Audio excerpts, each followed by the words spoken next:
बांग्लादेश के साथ जल वार्ता में बंगाल के हितों की अनदेखी। ममता ने शेख हसीना के साथ वार्ता से उन्हें बाहर रखने के लिए पीएम मोदी पर हमला किया।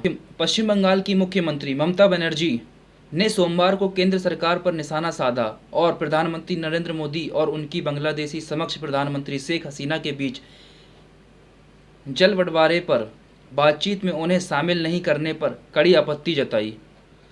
तीस्ता जल बंटवारे में समझौते पर उनकी मौजूदगी और बंगाल की सहमति के बिना चर्चा किए जाने पर असंतोष जताते हुए टीएमसी सुप्रीमो ने कहा, राज्य सरकार के परामर्श और राय लिए बिना इस तरह के एक तरफा विचार विमर्श और चर्चा ना तो स्वीकार्य है और न ही वांछनीय है। बांग्लादेश के साथ भारत और कोलकाता के गहरे आर्थिक, भौगोलिक और सांस्कृतिक संबंधों को स्वीकार करते हुए ममता बनर्जी ने पीएम को संबोधित पत्र में कहा, मैं बांग्लादेश के लोगों से प्यार करती हूं और उनका सम्मान करती हूं और हमेशा उनकी भलाई की कामना करती हूं। पश्चिम बंगाल राज्य ने अतीत में कई मुद्दों पर बांग्लादेश के साथ सहयोग किया है। हालांकि पानी बंगाल के लोगों के अनमोल जीवन में रेखा है। हम ऐसे संवेदनशील मुद्दे पर समझौता नहीं कर सकते जिसके लोगों पर गंभीर और प्रतिकूल प्रभाव पड़ता है। पश्चिम बंगाल के लोग इस तरह के समझौते के प्रभाव के कारण सबसे ज़्यादा पीड़ित होंगे। मुझे पता चला है कि भारत सरकार भारत बांग्लादेश पर फरक्का संधि 1996 को नवीनीकृत करने की प्रक्रिया में है, जो 2026 में समाप्त होने वाली है।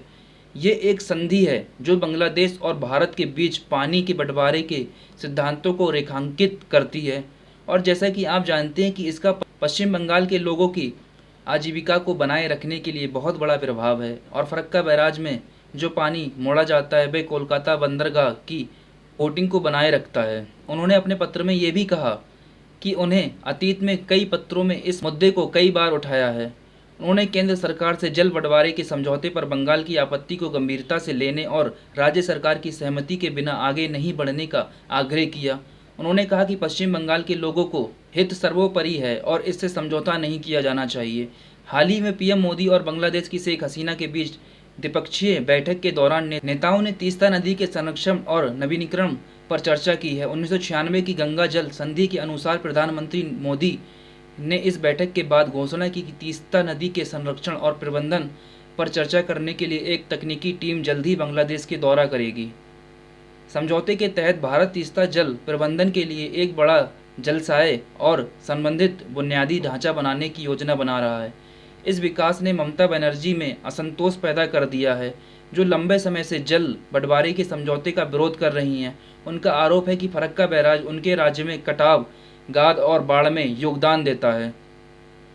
इससे पहले फरवरी 2022 में ममता बनर्जी ने चिंता जताई और पीएम मोदी को गंगा नदी के किनारे भूमि कटाव के मुद्दों को संबोधित करते हुए पत्र लिखा, जिसका पश्चिम बंगाल के मालदा, मुर्शिदाबाद और नदिया जिलों और महत्वपूर्ण प्रभाव पड़ा है। बनर्जी ने बताया कि फरक्का बैराज के निर्माण के बाद से कटाव अधिक गंभीर हो गया है, जिसके परिणाम स्वरूप सार्वजनिक संपत्ति और कृषि भूमि का काफ़ी नुकसान हुआ है। उन्होंने नदी के किनारों को और अधिक कटाव से बचाने के लिए एक फरक्का बैराज परियोजना प्राधिकरण FVPA की विस्तारित अधिकारिक क्षेत्र का वापस लेने के केंद्र के 2017 के फैसले पर पुनर्विचार करने का आग्रह किया।